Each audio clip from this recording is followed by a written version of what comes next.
I suspect no one, death raps at your door, it enters it goes, not blindfolded, but circumspectly, from room to room. Well, I follow its course, I track its passage, I adopt the wisdom of the ancients, and feel my way, for my friendship for your family and my respect for you are as a twofold bandage over my eyes. Well.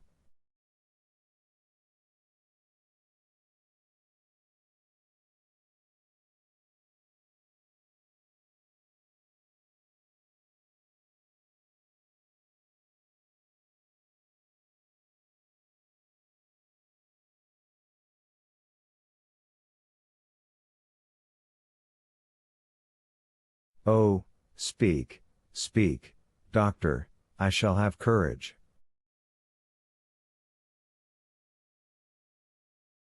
Well, sir, you have in your establishment, or in your family, perhaps, one of the frightful monstrosities of which each century produces only one.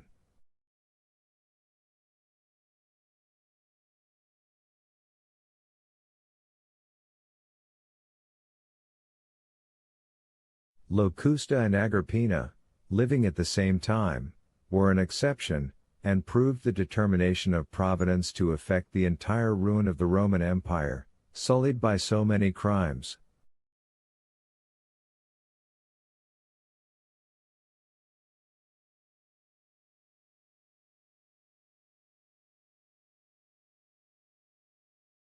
Brunhilde and Fredegond were the results of the painful struggle of civilization in its infancy, when man was learning to control mind, were it even by an emissary from the realms of darkness.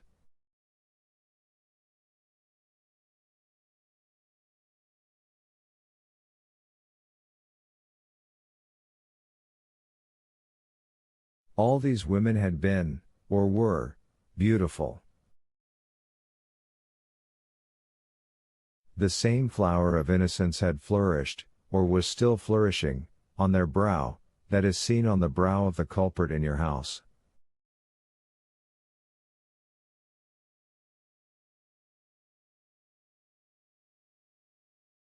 Villefort shrieked, clasped his hands, and looked at the doctor with a supplicating air.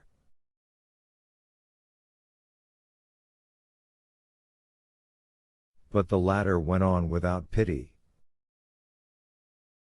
Seek whom the crime will profit, says an axiom of jurisprudence. Doctor, cried Villefort, alas, doctor, how often has man's justice been deceived by those fatal words?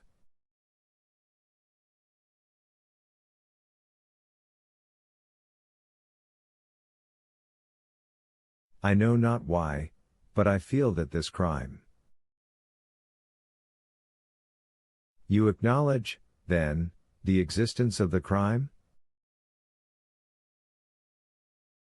Yes, I see too plainly that it does exist. But it seems that it is intended to affect me personally. I fear an attack myself, after all these disasters. Oh, man, murmured d'Aubigny, the most selfish of all animals, the most personal of all creatures, who believes the earth turns, the sun shines, and death strikes for him alone, an ant cursing God from the top of a blade of grass.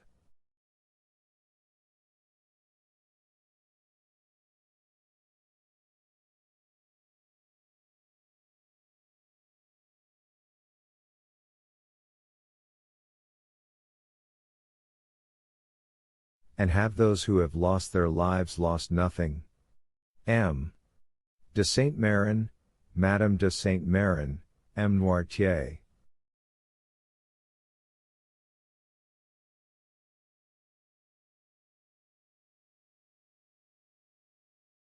How? M. Noirtier? Yes, think you it was the poor servant's life was coveted? No, no, like Shakespeare's Polonius, he died for another.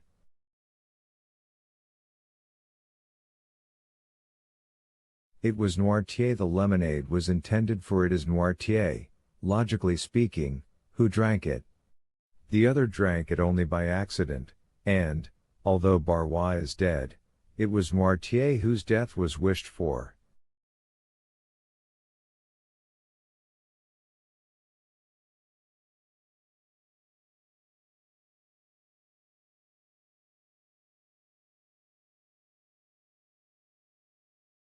But why did it not kill my father? I told you one evening in the garden after Madame de Saint-Méran's death, because his system is accustomed to that very poison, and the dose was trifling to him, which would be fatal to another, because no one knows, not even the assassin, that, for the last 12 months, I have given M. Noirtier brucine for his paralytic affection, while the assassin is not ignorant, for he has proved that brucine is a violent poison.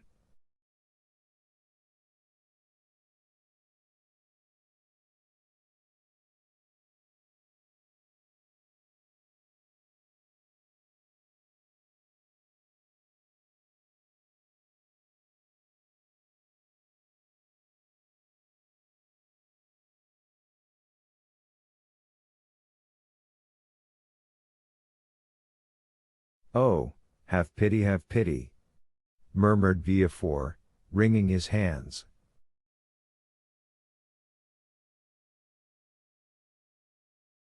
Follow the culprit's steps. He first kills M. de Saint-Méran.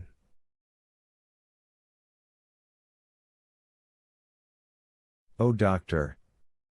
I would swear to it, what I heard of his symptoms agrees too well with what I have seen in the other cases.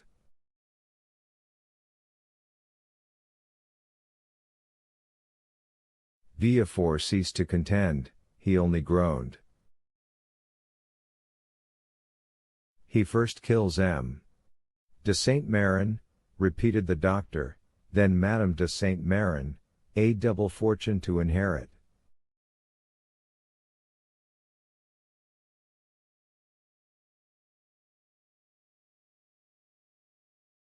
Villefort wiped the perspiration from his forehead. Listen attentively. Alas, stammered Villefort, I do not lose a single word. M. Noirtier, resumed M. d'Avrigny in the same pitiless tone, M. Noirtier had once made a will against you, against your family, in favor of the poor. In fact, M. Noirtier is spared, because nothing is expected from him.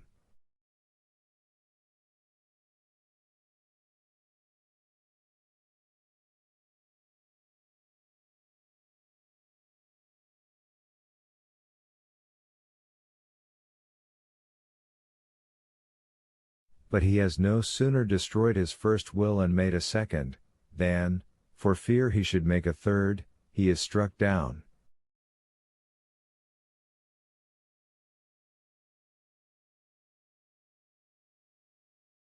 The will was made the day before yesterday, I believe.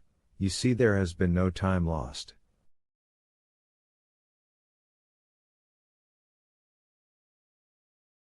Oh, mercy, M. d'Avrigny.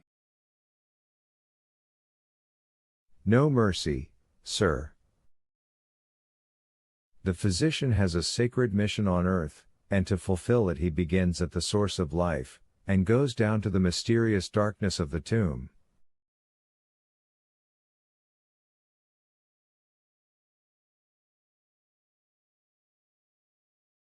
When crime has been committed, and God, doubtless in anger, turns away his face, it is for the physician to bring the culprit to justice.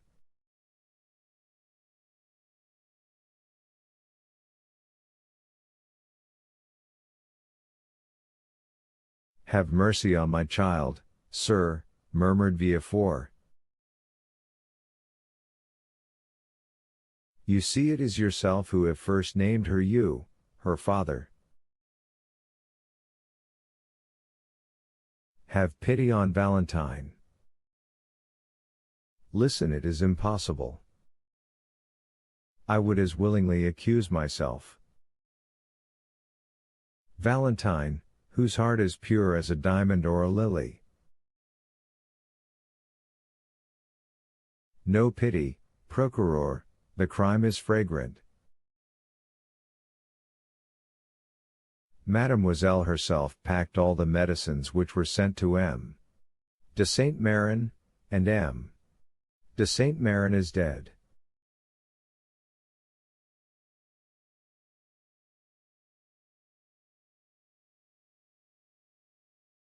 Mademoiselle de Villefort prepared all the cooling draughts which Madame de Saint Méran took, and Madame de Saint Méran is dead.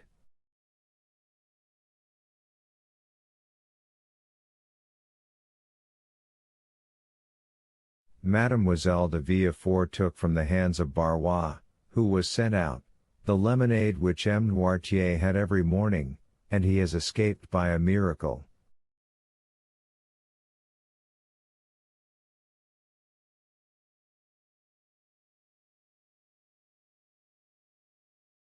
Mademoiselle de Villefort is the culprit, she is the poisoner. To you, as the king's attorney, I denounce Mademoiselle de Villefort. Do your duty.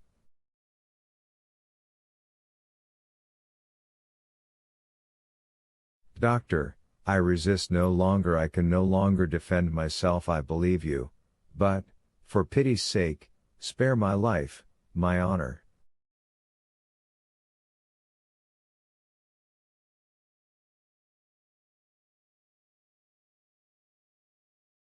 M. de Villefort, replied the doctor, with increased vehemence, there are occasions when I dispense with all foolish human circumspection.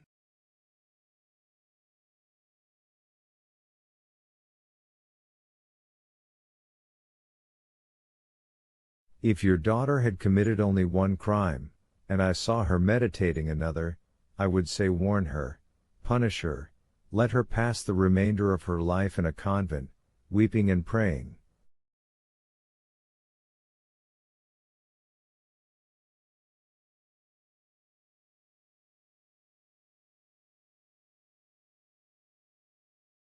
If she had committed two crimes, I would say, here, M. de Villefort, is a poison that the prisoner is not acquainted with, one that has no known antidote, quick as thought, rapid as lightning, mortal as the thunderbolt. Give her that poison, recommending her soul to God, and save your honor and your life, for it is yours she aims at, and I can picture her approaching your pillow with her hypocritical smiles and her sweet exhortations.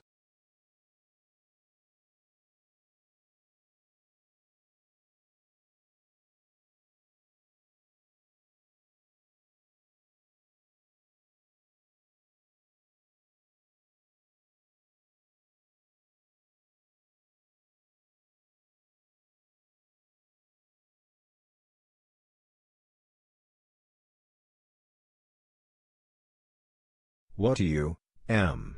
de Villefort, if you do not strike first. This is what I would say had she only killed two persons, but she has seen three deaths, has contemplated three murdered persons, has knelt by three corpses.